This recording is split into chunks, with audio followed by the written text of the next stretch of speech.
Sir ನಮಸ್ಕಾರ sir. Sir ತಮ್ಮ ಹೆಸರು? ಪ್ರವೀಣ್ ವಿ ಜಿ ಅಂತ. ಸರ್ ತಾವು ಯಾವ ಗ್ರಾಮ ಪಂಚಾಯತಿಯಿಂದ ಆಯ್ಕೆ ಆಗಿದ್ದೀರಾ? ನಾನು ಬೆಳ್ತಂಗಡಿ ತಾಲೂಕಿನ ನಡ ಗ್ರಾಮ ಪಂಚಾಯತ್ನ ಅಧ್ಯಕ್ಷನಾಗಿದ್ದೇನೆ. ಬೆಳ್ತಂಗಡಿ ತಾಲೂಕಿನ ನಡ ಗ್ರಾಮ ಪಂಚಾಯತಿ ಅಧ್ಯಕ್ಷರಾಗಿದ್ದೀರಾ.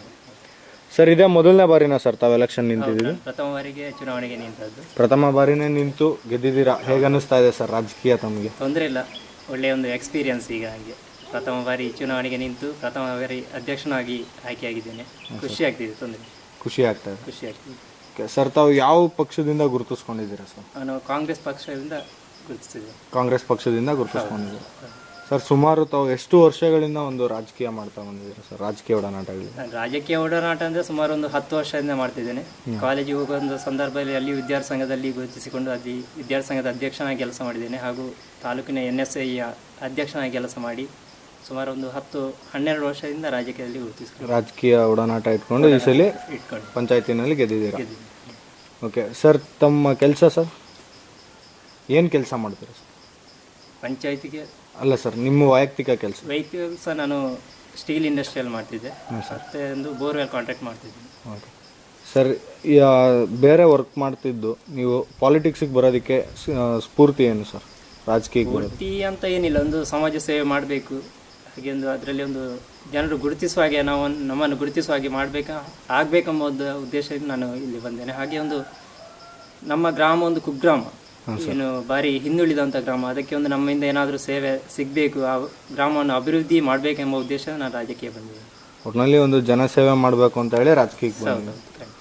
ಓಕೆ ಸರ್, ತಾವು ಎಲೆಕ್ಟ್ ಆದಂಥ ಸಂದರ್ಭದಲ್ಲಿ ತಮ್ಮೂರಲ್ಲಿ ಏನೆಲ್ಲ ಕುಂದುಕೊರತೆಗಳಿತ್ತು ಸರ್? ಏನು ಸಮಸ್ಯೆಗಳಿತ್ತು? ನಮ್ಮಲ್ಲಿ ಪ್ರಥಮವಾಗಿ ಒಂದು ವಿದ್ಯುತ್ತಿನ ಸಮಸ್ಯೆ. ನಮ್ಮ ಗ್ರಾಮದಲ್ಲಿ ಹೆಚ್ಚಿನ ಜನರಿಗೆ ಒಂದು ವಿದ್ಯುತ್ತಿನ ಕೊರತೆ ಇತ್ತು. ಹಾಗೆ ನೀರಿನ ಒಂದು ಸವಲತ್ತಿನ ತುಂಬ ಕೊರತೆ ಇತ್ತು. ಹಾಗೆ ಅದಕ್ಕೆ ಒಂದು ಪರಿಹಾರ ಅಂತ ಹೇಳಿದರೆ ದಕ್ಷಿಣ ಕನ್ನಡ ಜಿಲ್ಲೆಯಲ್ಲಿ ರಾಜೀವ್ ಗಾಂಧಿ ವಿದ್ಯುತ್ಕರಣ ಅಂತ ಒಂದು ಯೋಜನೆ ಕೇಂದ್ರ ಸರ್ಕಾರದ ಬಂದಿತ್ತು. ಅದನ್ನು ನಾನು ದಕ್ಷಿಣ ಕನ್ನಡ ಜಿಲ್ಲೆಯಲ್ಲಿ ಪ್ರಥಮವಾಗಿ ನನ್ನ ಗ್ರಾಮದಲ್ಲಿ ಮಾಡಿಸ್ತೇನೆ. ನಮ್ಮ ಗ್ರಾಮದ್ದು ಸಾಧಾರಣ ಒಂದು 99% ಮನೆಗೆಲ್ಲ ವಿದ್ಯುತ್ಕರಣ ಆಗಿದೆ. ಇನ್ನೊಂದು ಕೇವಲ ಇಡೀ ಗ್ರಾಮದಲ್ಲಿ ಒಂದು 5-6 ಮನೆ ಮಾತ್ರ ಬಾಕಿ.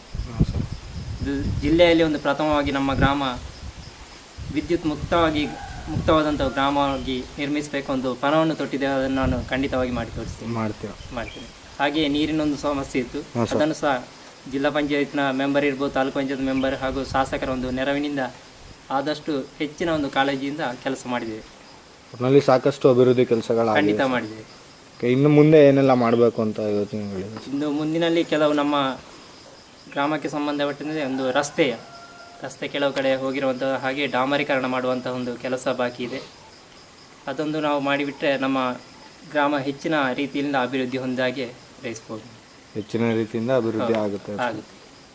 ಓಕೆ ಸರ್, ನಿಮಗೆ ನಿಮ್ಮ ಮೇಲಧಿಕಾರಿಗಳಂದರೆ ಈಗ ಜಿಲ್ಲಾ ಪಂಚಾಯತ್ ಇರ್ಬೋದು ಅಥವಾ ತಾಲೂಕ್ ಪಂಚಾಯತು, ಆ ಅಧಿಕಾರಿಗಳಿಂದ ಯಾವ ರೀತಿಯಲ್ಲಿ ಸ್ಪಂದನೆ ಸಿಗುತ್ತೆ ಸರ್? ತೊಂದರೆ ಇಲ್ಲ, ನಮಗೆ ಎಲ್ಲ ಒಂದು ಗ್ರಾಮ ಪಂಚಾಯತ್ ಹಿಡಿದು MLA ಅವರಿಗೆ ಒಳ್ಳೆಯ ಸಹಕಾರ ಇದೆ. ಹಾಗೆ ಅಧಿಕಾರಿ ವರ್ಗದವರು ಕೂಡ ಒಳ್ಳೆಯ ಒಂದು ಸಹಕಾರವನ್ನು ಕೊಡ್ತಿದ್ದಾರೆ. ನಾವು ಜಿಲ್ಲಾ ಪಂಚಾಯತ್ ಇರ್ಬೋದು, ತಾಲೂಕು ಪಂಚಾಯತ್ ಮೆಂಬರ್ಗೆ ನಾವು ಪ್ರತಿನಿಧಿ ಆಗಿರ್ಬೋದು, ಆದರೆ ನಾವು ಗೆಳೆತನದಂದಿದ್ದೇವೆ, ಫ್ರೆಂಡ್ಶಿಪ್ ಆಗಿ ಒಟ್ಟಿಗಿದ್ದೇವೆ. ನಾವು ಎಂಥ ಫಂಕ್ಷನ್ಗೆ ಒಟ್ಟಿಗೆ ಹೋಗೋದು, ಒಟ್ಟಿಗೆ ಇರೋದು, ಹಾಗೆ ಒಂದೇ ಮನೆಯವರಾಗಿದ್ದೇವೆ ನಾವು ಜಿಲ್ಲಾ ಪಂಚಾಯತ್ ತಾಲೂಕು ಪಂಚಾಯತ್. ಹಾಗೆ ನಮ್ಮ ಒಂದು ಯಾವುದೇ ಒಂದು ಅಭಿವೃದ್ಧಿ ಕೆಲಸಕ್ಕೂ ನಮ್ಮೊಂದು 50% ನಮ್ಮದು ಕೆಲಸ ಜವಾಬ್ದಾರಿ ಇದ್ದರೆ ಅವ್ರದ್ದೊಂದು 50% ಒಟ್ಟಿಗೆ ಉತ್ತಮ ರೀತಿಯಲ್ಲಿ ಸಾಕ್ತೇವೆ. ಒಗ್ಗಟ್ಟಿನಿಂದ ಮಾಡ್ತಿದ್ದೆ. ಹಾಗೆ ಪಂಚಾಯತ್ ಮೆಂಬರ್ಗಳು ಎಲ್ಲ ಒಗ್ಗಟ್ಟಿನಿಂದ ನಮ್ಮೊಟ್ಟಿಗೆ. ಸರ್, ನಡ ಗ್ರಾಮ ಪಂಚಾಯತಿ ಅಧ್ಯಕ್ಷರಾಗಿ ನಿಮ್ಮ ಮಿಕ್ಕಿದಂಥ ಸದಸ್ಯರಿಗೆ ಏನು ಹೇಳಕ್ಕೆ ಇಷ್ಟಪಡ್ತೀರಾ ಸರ್? ಮಿಕ್ಕಿದಂಥ ಸದಸ್ಯರೇ ತೊಂದರೆ ಇಲ್ಲ. ನಾನು ನಿಜವಾಗಿ ನನ್ನ ಪಂಚಾಯತಲ್ಲಿ ಅತ್ಯಂತ ಕಿರಿಯ ಸದಸ್ಯ. ನನಗಿಂತ ಎಲ್ಲರೂ ಹಿರಿಯರೇ ಇರೋದು.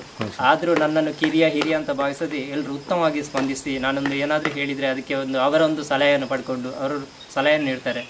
ಹಾಗೆ ನಾನು ಅವರಿಗೆ ಸಲಹೆಯನ್ನು ನೀಡಿ ಹೀಗೆ ಆಗಬೇಕು, ನಮ್ಮ ಪಂಚಾಯತ್ ಅಭಿವೃದ್ಧಿ ಹೊಂದಬೇಕನ್ನೋ ಸಲಹೆಯನ್ನು ನಾನು ಅವರಿಗೆ ಕೊಟ್ಟು ಅವರು ನನಗೆ ಕೊಟ್ಟು ಒಂದು ಉತ್ತಮವಾಗಿ ಕಾರ್ಯನಿರ್ವಹಿಸ್ತೀವಿ. ಓಕೆ ಸರ್, ತಾವು ಎಲೆಕ್ಟ್ ಆಗಿ ಈ ಚಿಕ್ಕ ವಯಸ್ಸಿನಲ್ಲೇ ಈ ಒಂದು ಸ್ಥಾನಕ್ಕೆ ಬರಬೇಕು, ಅಧ್ಯಕ್ಷರಾಗಬೇಕು ಅಂದರೆ ನಿಮಗೆ ಓಟ್ ಹಾಕಿ ಗೆಲ್ಸಿರೋ ಅಂಥ ಮತದಾರರ ಕಾರಣ. ಅವ್ರಿಗೆಲ್ಲ ಈ ಒಂದು ಸಂದರ್ಭದಲ್ಲಿ ಏನು ಹೇಳೋಕ್ಕೆ ಇಷ್ಟಪಡ್ತೀರಾ ಸರ್?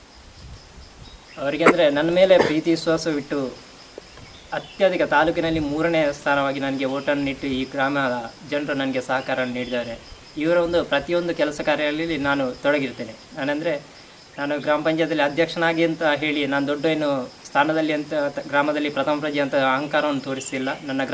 ನಮ್ಮ ಪಂಚಾಯತ್ಗೆ ಯಾರೋ ಒಂದು ಕಷ್ಟ ಇದಕ್ಕೆ ಬಂದರೆ ಅರ್ಜಿಯನ್ನು ಬರೆಯುವಂಥ ಕೆಲಸ ನಾನೇ ಪಂಚಾಯತಿಯಲ್ಲಿ ಕೂತ್ಕೊಂಡು ಅವರಿಗೆ ಅರ್ಜಿ ಬರೆದು ಏನಾದರೂ ಅಕ್ಷರಾಭ್ಯಾಸ ಇಲ್ಲದವರಿಗೆ ಸಹಾಯ ಮಾಡ್ತಾ ಪ್ರತಿಯೊಂದು ವಿಷಯದಲ್ಲಿ ನಾನು ಅವರಿಗೆ ಸಹಾಯ ಮಾಡಿ ನಾನು ಅವರ ಒಂದು ಋಣ ಏನಾದರೂ ಇರ್ತದೆ ಓಟನ್ನು ಕೊಟ್ಟಿದ್ದಾರೆ ನನಗೆ, ಅದಕ್ಕೆ ನಾನು ಸಂಪೂರ್ಣವಾಗಿ ಸಹಕಾರ ನೀಡಿದ್ದೇನೆ. ಅವರ ಋಣವನ್ನು ಯಾವತ್ತೂ ನಾನು ಮರೆಯುವುದು. ಓಕೆ ಸರ್, ಇದೇ ರೀತಿಯಾದಂಥ ಅಭಿವೃದ್ಧಿ ಕೆಲಸಗಳು ನಿಮ್ಮ ಕಡೆಯಿಂದ ಆಗ್ತಾ ಇರಲಿ ಅಂತ ಹೇಳ್ತಾ ಸರ್, ಇಷ್ಟೊತ್ತು ನಮ್ಮ ಜೊತೆ ಮಾತಾಡಿದ್ದಕ್ಕಾಗಿ ಧನ್ಯವಾದಗಳು.